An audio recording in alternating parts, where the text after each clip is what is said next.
नमस्कार, स्वागत है आपका श्री अटल बिहारी वाजपेयी महाविद्यालय द्वारा निर्मित मजेजी स्टूडियो से की जाने वाली पहली बातचीत का। प्रभु चावला ये नाम है उस शख्स का जो सारी दुनिया से बातचीत करता है, सीधी बात, कभी तीखी बात। हमसे भी आज वो बात करेंगे, लेकिन वो बात होगी सहज बात। सहज बात कार्यक्रम में आदरणीय चावला जी का हम हार्दिक स्वागत करते हैं, वंदन करते हैं, अभिनंदन करते हैं। इससे पहले कि हम प्रखर पत्रकार, वरिष्ठ पत्रकार प्रभु चावला जी के विचारों से आपको मुखातिब करवाएं, हम इसी महाविद्यालय के प्राचार्य डॉक्टर एस.एल. गर्ग जी से ये जानना चाहेंगे कि आज के अवसर पर जबकि एक मुअज्जिज़ अतिथि हमारे स्टूडियो में उपस्थित हैं, वो किस तरह से उनके स्वागत में अपने कथन को कहेंगे। ये कॉलेज के लिए बहुत ही हर्ष का विषय है कि प्रभु चावला समान व्यक्तित्व इस महाविद्यालय में मजेजी स्टूडियो के उद्घाटन के लिए आए हैं।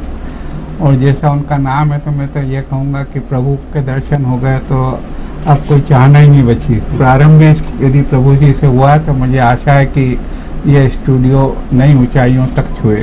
डॉक्टर पुष्पलता जैन मजेजी ये नाम है उस शख्सियत का जो विगत वर्ष हमारे महाविद्यालय में प्राध्यापिका रहते हुए, हिंदी साहित्य की विभागाध्यक्ष रहते हुए देहावसान को प्राप्त हो गई थी। उनके परिवार के, उनके पतिदेव, उनके बेटे बेटी हमारे बीच आज उपस्थित हैं। वो आप सबके प्रति क्या भावनाएं रखते हैं ये हम सुनेंगे इस एपिसोड के अंत में। पहले हम बात करते हैं प्रभु चावला जी से। चावला जी, आपका बहुत बहुत स्वागत है हमारे स्टूडियो में। कैसा लग रहा है हमारा स्टूडियो आपको? नहीं, बहुत खुशी हुई, क्योंकि जिस महान हस्ती के नाम से ये आपने ये रखा कि वो भी पत्रकार किसी ज़माने में थोड़ा बहुत लिखा करते थे, कविताएं लिखते थे। अटल बिहारी वाजपेयी जैसे शख्सियत जो है स्वतंत्रता के बाद शायद बहुत ही कम लोग हुए हैं। जवाहरलाल नेहरू हुए, इंदिरा जी हुए, परंतु अगर आज कहे कि आज के जो नेता हैं उनमें सबसे बड़े नेता कौन हैं, स्टेट्समैन कौन है, सारे वर्ल्ड के अंदर, सारे विश्व के अंदर कौन सबसे अच्छा माना जाता है, कि कहीं अभी भी रिस्पेक्ट होती है, तो अटल बिहारी वाजपेयी जी हैं। उनके नाम से आपने ये जर्नलिज्म कॉलेज खोला है, बहुत अच्छी बात है। उनके नाम के प्रति उतनी आज निष्ठा भी होनी चाहिए, जहाँ से जो पत्रकार निकलेंगे, मैं उम्मीद करता हूँ कि वो अटल बिहारी वाजपेयी जी को अपना मॉडल मान करके निकलेंगे। हालांकि पत्रकार की आदत होती है बोलना ज़्यादा, अटल जी की आदत नहीं है बोलना ज़्यादा। अटल जी बहुत ही कम बोलते हैं, परंतु पत्रकारों की आदत होती है बहुत ज़्यादा बोलना। मैं समझूंगा कि ये अटल बिहारी वाजपेयी जी के लिए एक अच्छी, उनके लिए प्रेरणा होगी, उनके प्रति अभिनंदन होगा अगर आप उनके जो प्रिंसिपल्स हैं उनको मान करके आगे चलें। मेरे को बड़ी खुशी हुई, मजेजी नाम इन्होंने कॉलेज शुरू किया। इन्होंने यहाँ के छोटे शहर जो इंदौर है, जो मध्य प्रदेश का एक किस्म से बम्बई माना जाता है, वहाँ पर इस तरह कला को शुरू किया है, तो ये बहुत ही सक्सेसफुल। बहुत धन्यवाद मजेजी। आप स्टूडियो के इनॉग्रेशन के अवसर पर आपने अटल बिहारी वाजपेयी जी को लेकर भी जो अपने ख्यालात व्यक्त किए, निश्चित तौर पर हम हमारे यहाँ की मजेजी मैडम और अटल बिहारी वाजपेयी इन दोनों शख्सियतों से प्रेरणा लेंगे। क्या कारण है आदरणीय चावला जी की रोजगार के क्षेत्र में इलेक्ट्रॉनिक मीडिया की तरफ इस समय जो युवा पीढ़ी का आकर्षण बढ़ रहा है, उसमें सबसे बड़ा चार्म क्या है? आप क्या मानते हैं? क्या दौलत, क्या शोहरत, या कोई और बात? देखो, मैं कहूँगा शोहरत और दौलत दोनों मिलकर के इसके लिए युवा पीढ़ी आ रही है।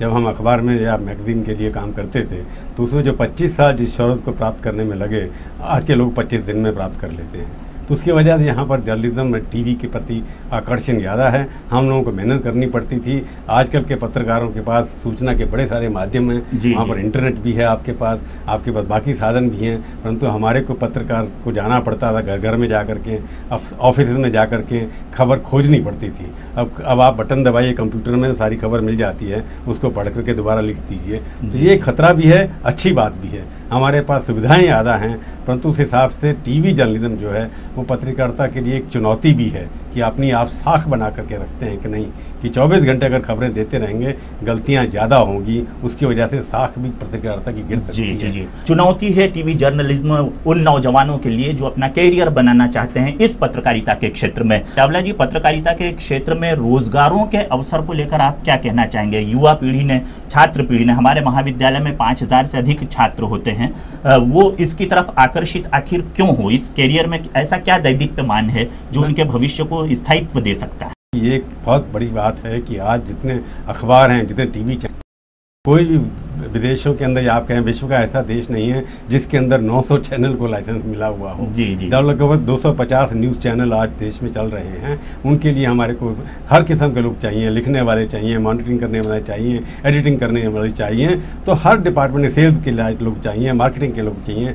लगभग 5000 अखबार हिंदुस्तान के अंदर छपते हैं जो अभी एक्टिव अखबार हैं, और लगभग 60,000 रजिस्टर्ड अखबार हैं। तो इस तरह की डेमोक्रेसी के अंदर, प्रजातंत्र के अंदर पत्रकारों के लिए बहुत ही रोजगार की जैसे करते हैं अपॉर्चुनिटीज़ हैं, परंतु अपॉर्चुनिटीज भी हैं, पैसा भी है, शौहरत बड़ी जल्दी मिलती है, आपको धन भी बड़ी जल्दी मिलता है, परंतु रिस्पॉन्सिबिलिटी भी निभानी पड़ेगी। तो मैं कहूँगा ये अच्छी चीज़ है, क्योंकि मेरे को लगता है मीडिया से जुड़े हुए लगभग इस वक्त पिछले 10 सालों के अंदर या 15 सालों के अंदर जब से टीवी जर्नलिज्म शुरू हुआ, मैं कह सकता हूँ कि 20 लाख नई नौकरियाँ क्रिएट की गई हैं। ये 20 लाख नौकरियाँ नहीं क्रिएट होती अगर ये टीवी जर्नलिज्म नहीं होता, इलेक्ट्रॉनिक जर्नलिज्म नहीं होता। उसके लिए लोगों को हारने की मिलती है, हमारे को सब एडिटर नहीं मिलते।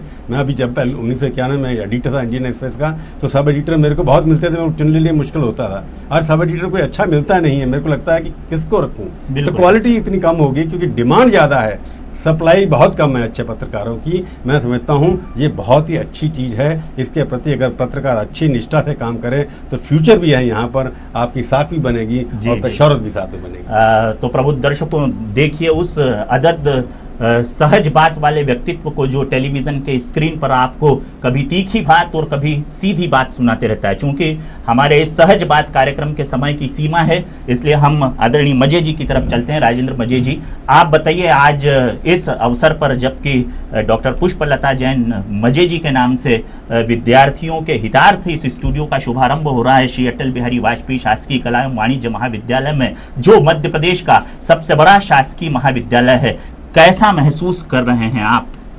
देखिए, मुझे तो इतना मैं गौरवान्वित भी महसूस कर रहा हूं और मैं कृतज्ञ भी महसूस कर रहा हूं इस कॉलेज के प्रति, इस कॉलेज के प्राचार्य के प्रति, आपके प्रति, इस कॉलेज के सारे जो प्रोफेसर्स हैं, जितनी भी प्रोफेसर्स हैं, उन्होंने जो मेरी पत्नी को इतने साल जो यहाँ विभागाध्यक्ष हेड ऑफ द डिपार्टमेंट रहीं, और उन्होंने इतना प्रेम दिया, उसे इतना स्नेह दिया कि आप लोगों ने मुझे प्रेरणा दी, परमात्मा ने मुझे प्रेरणा दी कि उसके नाम से हम एक ऐसा स्टूडियो, गर्ग साहब, प्रिंसिपल साहब बहुत नवाचार पसंद व्यक्ति हैं और मैं उनका बहुत मान और सम्मान करता हूं।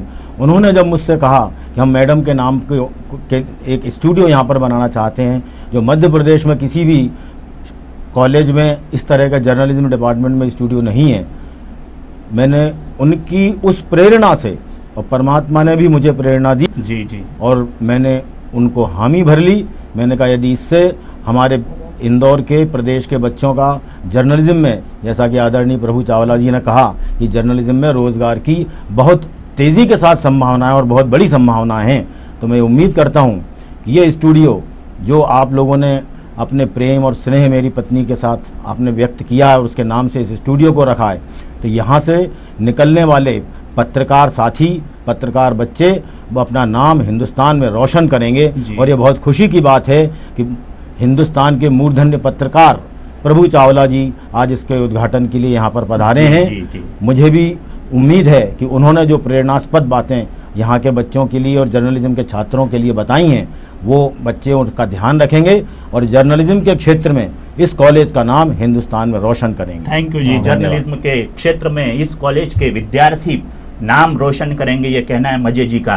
तो प्रबुद्ध दर्शकों, महाकवि अकबर इलाहाबादी ने शताब्दी पहले लिखा था, खींचो न कमानों को, न तलवार निकालो, गर तोप मुकाबिल हो तो अखबार निकालो। इसका आशय यही है। अखबार यानी मीडिया, मीडिया का एक वृहद स्वरूप इलेक्ट्रॉनिक मीडिया, इलेक्ट्रॉनिक मीडिया जिसे प्रजातंत्र में चौथा स्तंभ भी कहा जाता है, ये सफल हो, चरितार्थ हो, इसलिए हमारे बीच मुअज्जिज साक्षी के रूप में प्रभु चावला जी उपस्थित हुए। श्री अटल बिहारी वाजपेयी शासकीय कला एवं वाणिज्य महाविद्यालय के प्राचार्य की तरफ से, सारे विद्यार्थियों की तरफ से, सारे टीचिंग और नॉन टीचिंग स्टाफ की तरफ से मैं उनके प्रति कृतज्ञता ज्ञापित करते हुए अगले सहज बात कार्यक्रम के तक के लिए आपसे इजाजत लेना चाहता हूं। प्रोफेसर राजीव शर्मा को इजाजत दीजिए।